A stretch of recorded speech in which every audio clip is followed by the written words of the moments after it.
Normandy. For many, this was the end.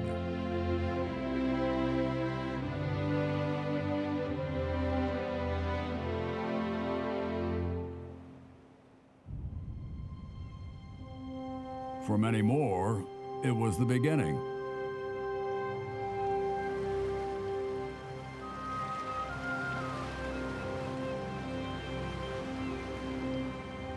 But for all of us, everything changed here in Normandy on these sands. The day they all embarked to come here, they received a letter from their Supreme Commander, General Dwight D. Eisenhower. It was June 5th, 1944. Soldiers, sailors, and airmen of the Allied Expeditionary Force, you are about to embark upon the great crusade toward which we have striven these many months. The eyes of the world are upon you. The hopes and prayers of liberty-loving people everywhere march with you. In company with our brave allies and brothers in arms on other fronts, you will bring about the destruction of the German war machine, the elimination of Nazi tyranny over the oppressed peoples of Europe, and security for ourselves in a free world. Your task will not be an easy one. Your enemy is well-trained, well-equipped, and battle-hardened. He will fight savagely.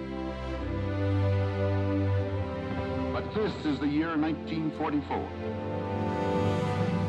Much has happened since the Nazi triumphs of 1940-41.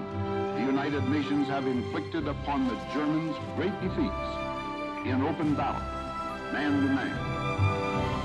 Our air offensive has seriously reduced their strength in the air and their capacity to wage war on the ground. Our home fronts have given us an overwhelming superiority in weapons and munitions of war, and placed at our disposal great reserves of trained fighting men.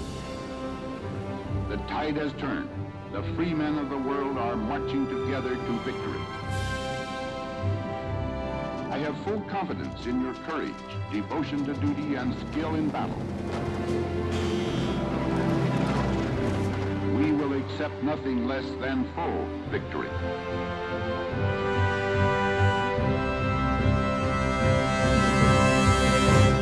Good luck, and let us all beseech the blessing of Almighty God upon this great and noble undertaking.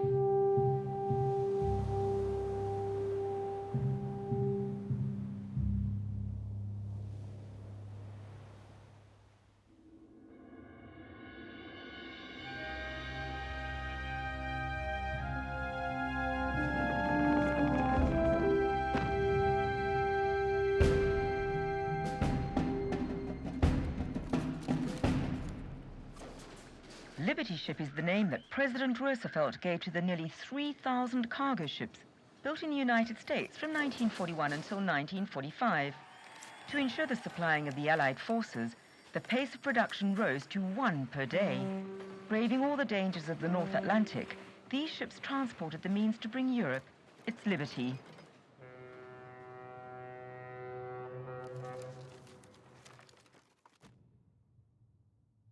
There have always been wars in one place or another on our planet, but during the 20th century, war extended to the entire world twice in the space of 20 years.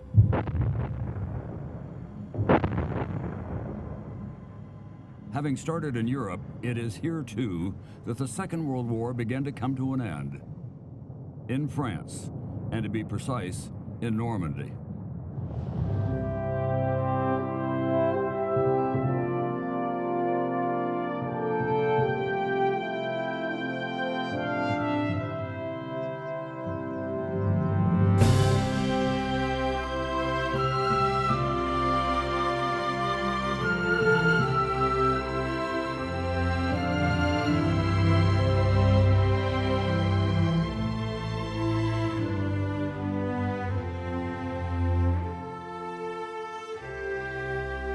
It was here in Normandy that a new balance for the world as we know it today was forged.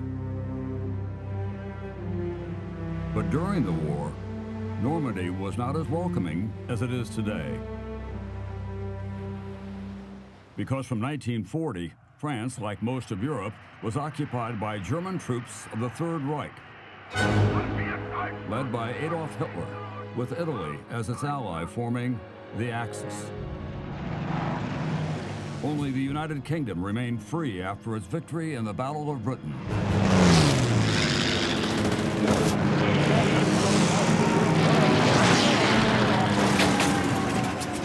In June, Hitler broke his pact with Stalin and triggered a massive offensive against the Soviet Union, opening up an enormous battlefront in the east of Europe. In December, after Japan's surprise attack on Pearl Harbor, the United States entered the war along with the British and the Russians against the Axis forces. Despite Japan's infamy, Franklin Roosevelt agreed with Winston Churchill to liberate Europe first. Hitler knew this. To concentrate his best troops on the Eastern Front, he had to protect his western flank from a seaborne attack. In March, he ordered the building of a defensive system along 4,000 kilometers of coastline, the Atlantic Wall. By that August, construction had only got as far as the foundations when the Canadian troops attempted a first landing operation at Dieppe. August 18th, 19th, and 20th, 1942. Dear Mom and Dad, there's enough moonlight for me to continue my letter aboard our assault barge. If I should be among the casualties, Jacques will let you know what happened to me, as we've promised to do this for one another, in case one of us does not return. I love you from the bottom of my heart. Robert.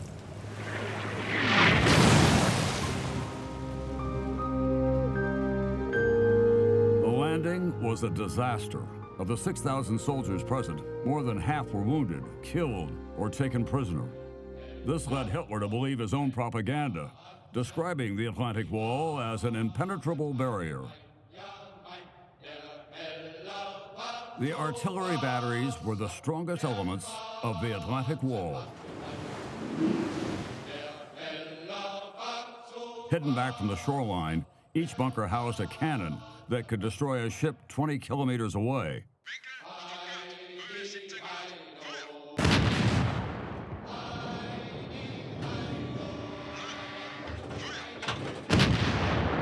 The exact position of the ships was given by the command post overlooking the sea. Each battery was a small fortress capable of devastating a fleet.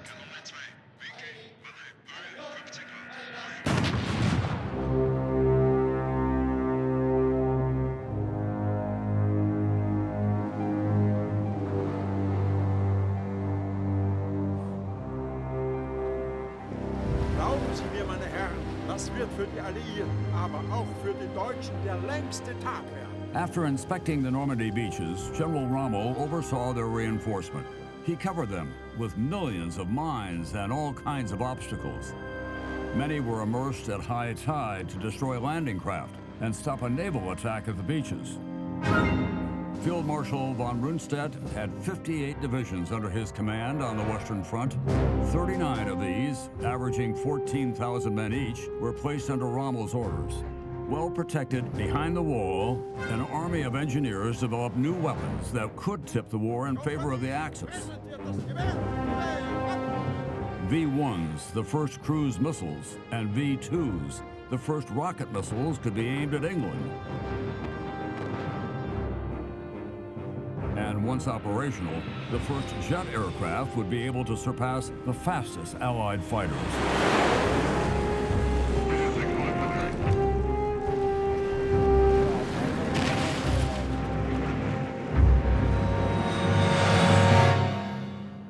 The Russians pushed the Germans back to their borders.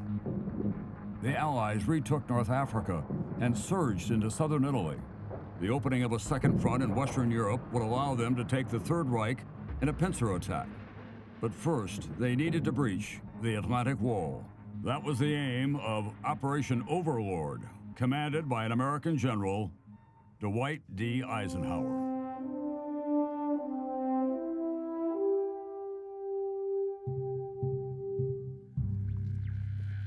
2.5-ton truck, A real all-rounder, the six-wheel drive truck was involved everywhere for all uses during the Second World War. Of the 800,000 trucks made in 4 years, more than 100,000 went to the Soviet Army.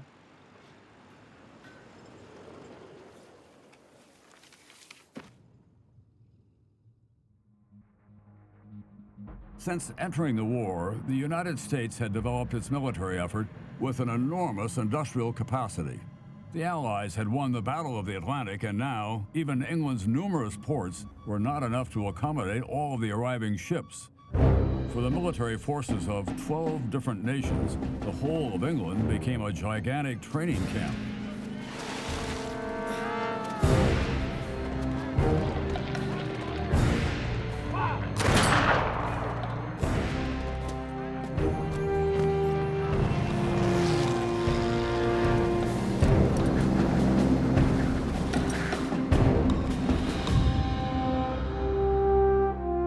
While the largest military gathering in history prepared to invade Europe, the Allied commanders kept the date and the place of the landings a secret until the eve of D-Day.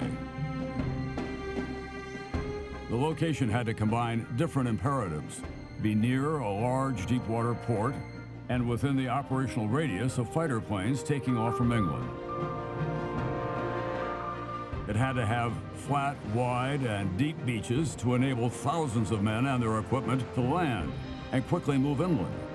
The countryside had to be suitable for the construction of makeshift airfields.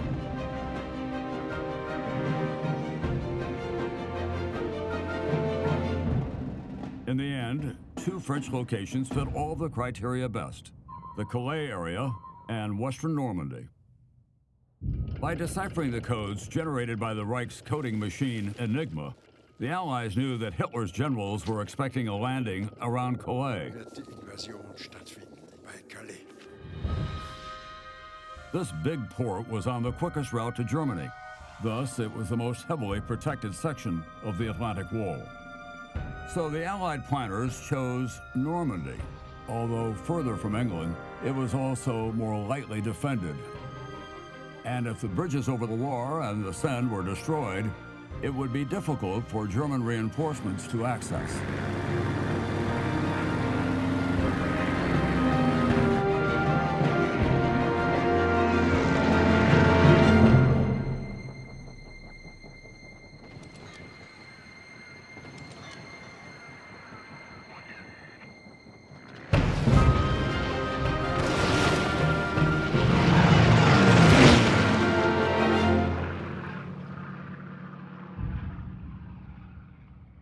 To increase the element of surprise, the Allies launched Operation Fortitude, an elaborate deception plan to encourage the Germans to concentrate their troops away from Normandy.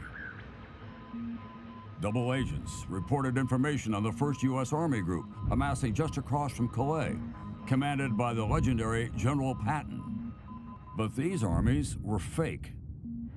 In addition, clouds of metallic strips were dropped to deceive radar spread along the coast and create the illusion of a large-scale attack. At dawn, on D-Day, big clouds of this chaff were dropped around Calais. At the same time, the Allies did everything possible to get intelligence on Normandy. They collected millions of postcards and family photographs of the coastline from before the war. They took aerial photographs and sent in commandos to collect sand samples from the beaches.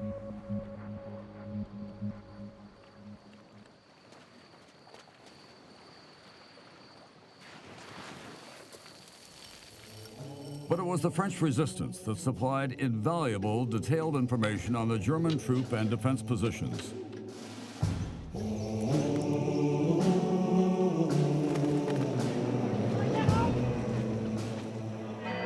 Exiled in London, General de Gaulle appealed to French men and women at home to rise up against the German occupation and form the resistance, a real shadow army. Risking their lives, they carried out orders sent from London. Every evening, in the greatest of secrecy, they listened to a special British radio program.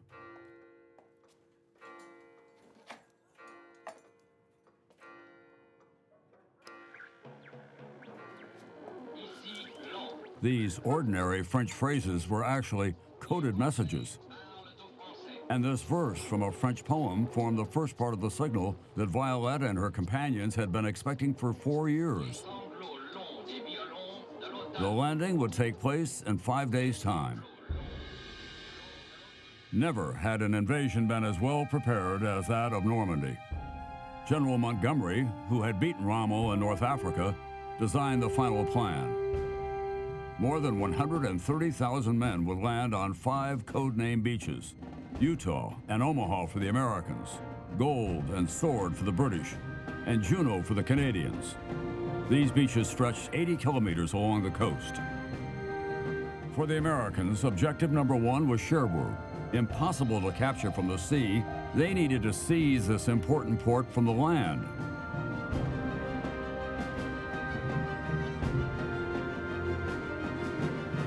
For the British and Canadians, objective number 1 was Caen, to ensure an anchor for the Allies on the continent and open the route to Paris.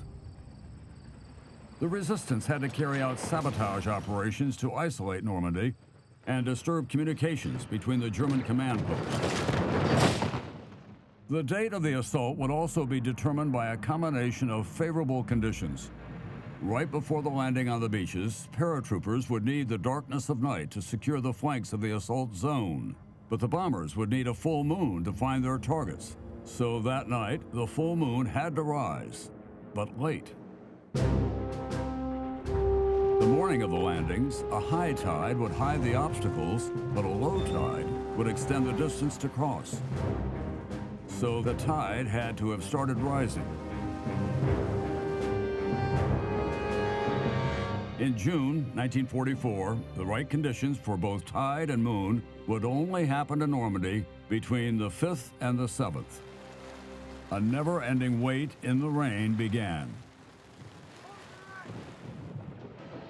June 5th, 1944. My darling Barbara. There aren't many men able to sleep tonight. Most of us are sitting around talking, generally doing what men do when they're anxious. A little afraid, not wanting to show it. Okay, we'll go. With these words at dawn on June 5th, after a final weather report promising marginal conditions, Eisenhower launched the largest and most important military operation ever. His letter was read by tens of thousands of men embarking on the European assault, and he went in person to encourage some of them. In France that day, the German Weather Bureau had not forecast a break in the Channel storms. Reassured, Rommel left France for Germany. The next day, June 6th, was his wife's birthday. Alles Gute zum Geburtstag. In southern England, the greatest armada of all time finally set sail, heading for Normandy. More than 6,000 vessels gathered in the middle of the channel. Except for the easily recognizable 4-engine bombers, all Allied aircraft were painted with white and black invasion stripes that could be seen from a great distance and thus avoid friendly fire from the ground.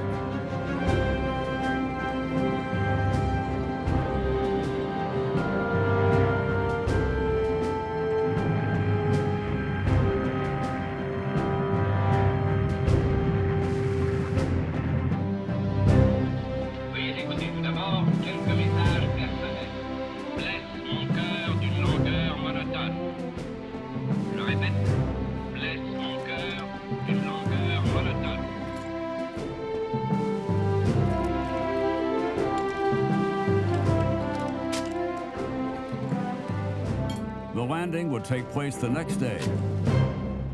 June 6th would become history. C-47 Skytrain. This military version of the DC-3 was nicknamed Dakota by the British. It was used for parachuting, glider towing, troop transport, casualty evacuation, freight and postal delivery. With over 10,000 made, it is the most produced transport plane in history.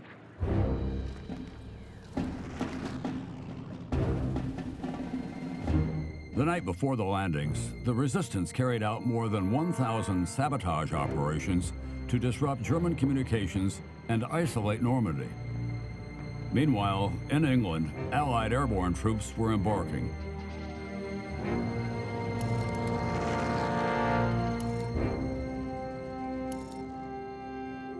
Just after midnight, 6 gliders carrying 30 men each landed between the Caen Canal and the Orne River bridges. They had been mined, and it was crucial to seize them intact. The forces arriving later from the beaches would use them to quickly reinforce the eastern flank. Taken by surprise, both bridges were captured and demined within a few minutes. An hour later, to the west, the arrival of 2 American airborne divisions was much tougher.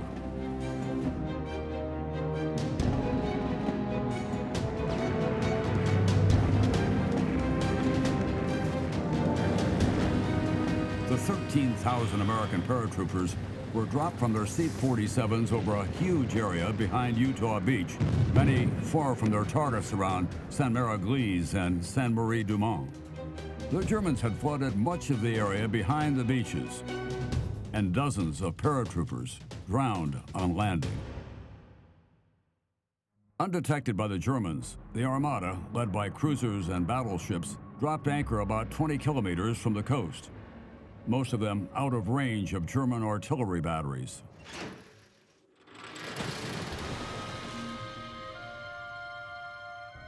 Despite their famous crickets, which were intended to help paratroopers find each other at night, nearly half were missing. But Sainte-Mère-Église was taken, and thus the Americans controlled the Cherbourg Road. The position had to be held until reinforcements could arrive from Utah Beach. Soldiers were transferred from troop ships to landing craft, each with 32 men. The Long-sur-Mer artillery battery was right in the middle of the Allied landing zone. At dawn, on June 6th, the horizon was hidden by fog.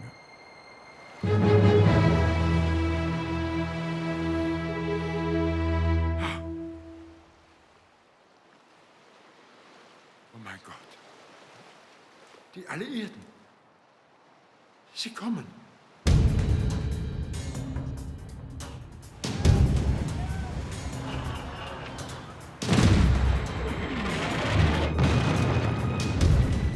While the landing craft approached the shore, Allied ships blasted the German coastal defenses. The firepower became apocalyptic when hundreds of bombers took over from the fleet. Flying along the coastline, medium-sized bombers dropped their bombs on Utah Beach fortifications, targeted strikes that destroyed most positions along the shore. At the same time, over Omaha Beach, heavy bombers attempted a frontal attack. Lack of visibility and fear of hitting their own landing craft delayed their bombing for a few seconds.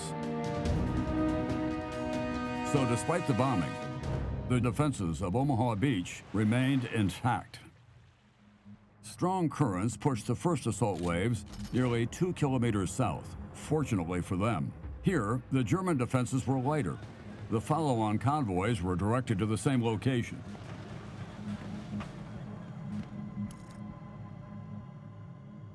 Many of the amphibious tanks leading the attack sank with their crew. Just behind, the first waves of infantry were sent into a 10-kilometer front without any protection.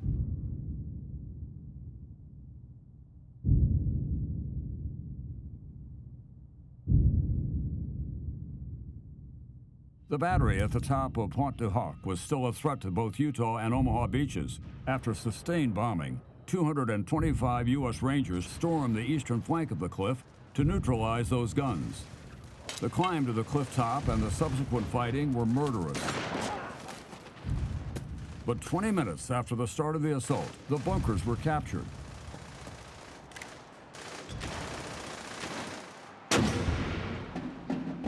The brave Rangers discovered the feared cannons were not in the bunkers. Hidden a kilometer away, they would be found and destroyed.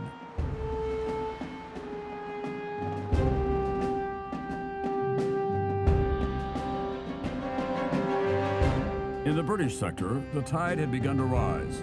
At last, the assault began. June 6, 1944. Papa went to look on the beach and shouted, "English ships! The Allies are coming!" Shells whistled and burst over us. Our final hour had come. Suddenly, the shots were further apart. We went outside and Papa wanted to check on Mrs. Dumont. He returned quickly. She has a wounded Englishman. We were to nurse him. He gave me 4 sweets, and I heard my first English words. Thank you.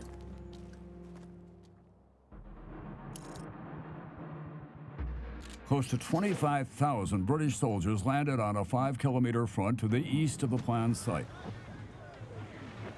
Their mission was to capture Bayeux, but first to take the high ground overlooking Aramonge.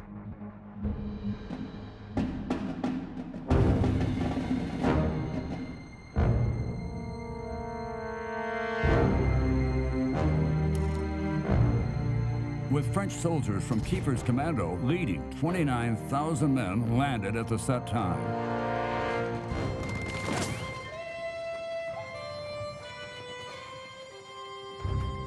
After crossing Pegasus Bridge, they were set up on both banks of the Orne River. Then, joining up with the Canadians of Juno Beach, they had to capture Caen before nightfall. In Juno's western sector, 7 amphibious tanks out of 29 sank. But the Canadians, determined to take their revenge for Dieppe, overcame fierce German resistance.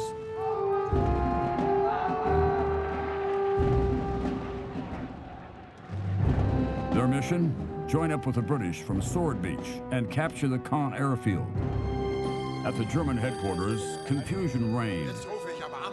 Hallo? Hallo, hallo, hallo! They were awaiting Hitler's orders, yet the only order he had given was not to be awakened before 9 a.m. Still trapped between German crossfire and the rising tide, American troops were being decimated. Then, 8 destroyers charged toward the beach at flank speed from the sea. They came in close to fire on the deadly cannons. The shots were spot on.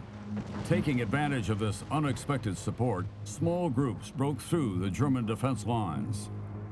Aiming for the Orne River bridges, heavy bombers dropped more than 150 tons of bombs on Caen. We heard aircraft hovering above. Boom! We hid in the bathroom. I was facing my cousin, who smiled at me one last time as a second bomb fell on the house next door. Everything collapsed. Therese and I were buried under the rubble. We fell all the way through the cellar and we had 2 floors and the attic on top of us. Therese said nothing. She was next to me and her right arm was around my waist. I was begging to get me out of there as quickly as possible. And they brought me here, into the shelter. Now, back in France, Rommel learned that Hitler had finally agreed to release some of the reserve armored divisions. The 21st Panzer Division launched a counterattack and reached the coast. But outnumbered and surrounded, it withdrew to the north of Caen. Saint-Mère-Église was now seized. The road to Cherbourg was in the hands of the U.S. Army, and around Sainte-Marie-du-Mont, the bridgehead was firmly secured behind Utah Beach.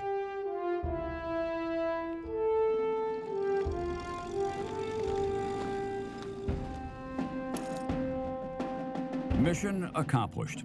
Aramonge was liberated, and the British reached the outskirts of Bayeux, miraculously spared.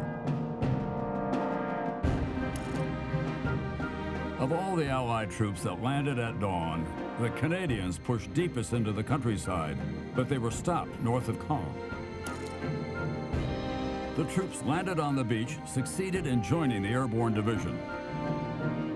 Near Pegasus Bridge, the Café Gondry became the first liberated house in France.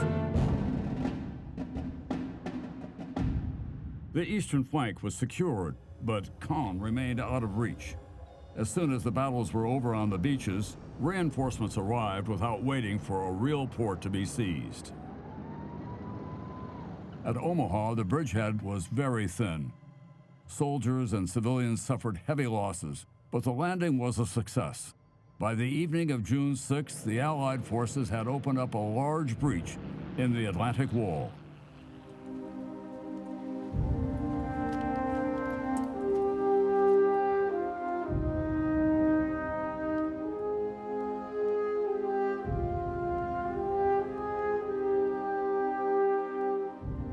June 6, 1944. It all seemed unreal. This section was under intense fire from the pillboxes we could see on the hill. Every fifth machine gun bullet is a tracer, glowing red. They're so dense and crisscrossed, you can't believe anyone can get through it alive. I wonder if I'll ever be able to forget all this. The longest day was finally over, but in Normandy, the longest summer was just beginning.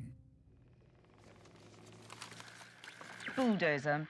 This humble workhorse, neglected by history, played a vital role in the early hours of the landing, clearing obstacles and leveling the beaches. Later, it cleared roads, dug passages through hedges, plowed under the minefields, and, most importantly, created makeshift runways.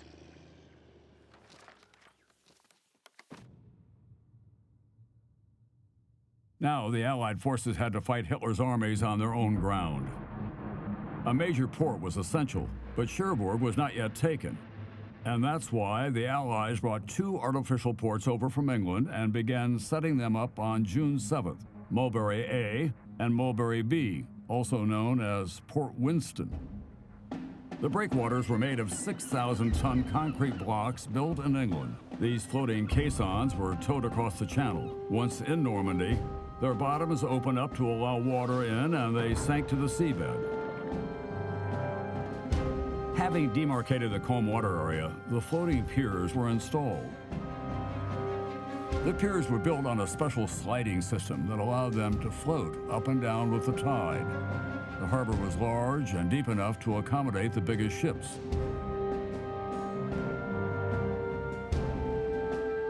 Only 10 days after D-Day, each Mulberry was able to disembark thousands of equipped men, hundreds of vehicles, and up to 7,000 tons of supplies a day. Mulberry A was destroyed by a violent storm on June 19th.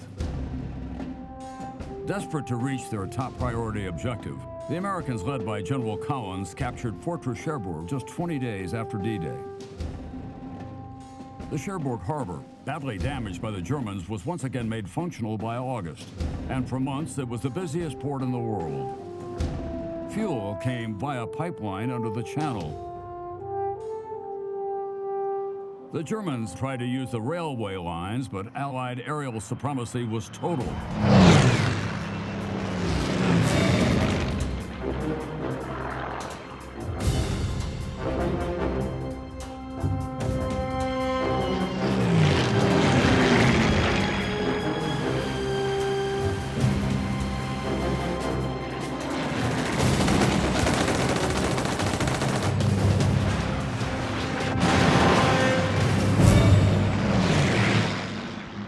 Montgomery's main objective was finally captured on July 9th, after several attempts and with considerable British and Canadian losses.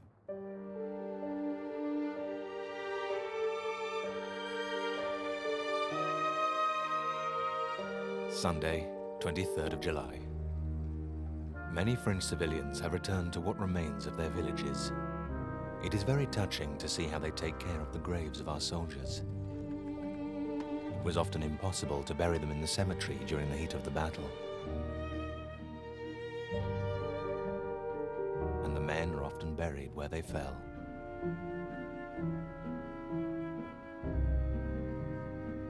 When preparing Overlord, the Allied commanders had not taken into account the height and the thickness of the Normandy hedgerows. The Germans knew this terrain well and used the hedgerows to carry out ambushes and to set up stubborn defenses. The deadly Battle of the Hedgerows lasted until late July. On the 19th, Saint-Lô, or what was left of it, was liberated by the Americans. 95% destroyed, it had become a martyr city. After the American breakthrough on July 25th, Hitler ordered 4 armored divisions into a counterattack west toward Mortain in an attempt to split the American advance. The Tiger was the most powerful German tank and the most feared.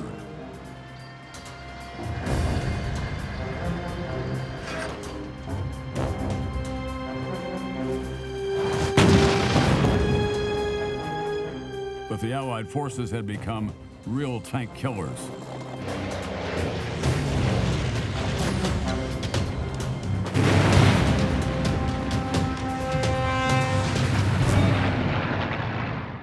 Germans had to fall back to the east, giving the Allies an opportunity to capture several German divisions in a trap, the Falaise Pocket.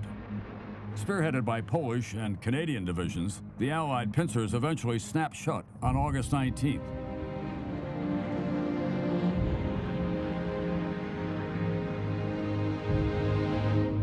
"40,000 Germans had surrendered by August 21st.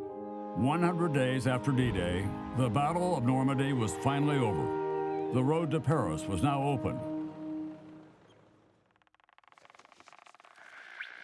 The Jeep. Today, we might argue about how the Jeep got its name, but everyone considers this four-wheel drive vehicle a symbol of the liberation of Europe.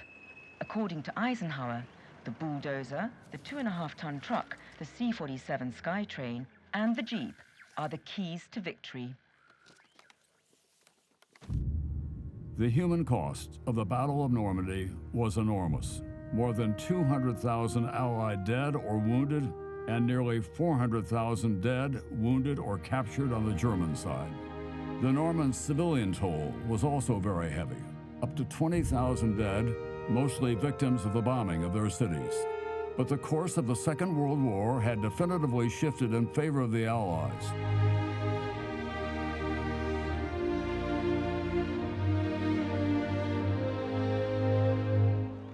On August 25th, General Leclerc's 2nd Armored Division helped Parisian insurgents to liberate their city, and General de Gaulle, leader of a free France, could march triumphantly down the Champs-Élysées. Throughout winter, the Allied forces fought on in severe conditions in Belgium and the Netherlands. It was not until May 1945 that they finally forced the Third Reich into an unconditional surrender. And on September 2nd, 1945, with Japan's surrender, 6 years exactly after its beginning, World War II finally ended. It resulted in over 60 million victims worldwide, military and civilian.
Today, there still are wars, in one place or another, on our planet. But most of us live freely, in a relatively peaceful world. While the last witnesses of the Second World War are departing forever, let us not forget what millions of men and women had to suffer in order to leave us a better world.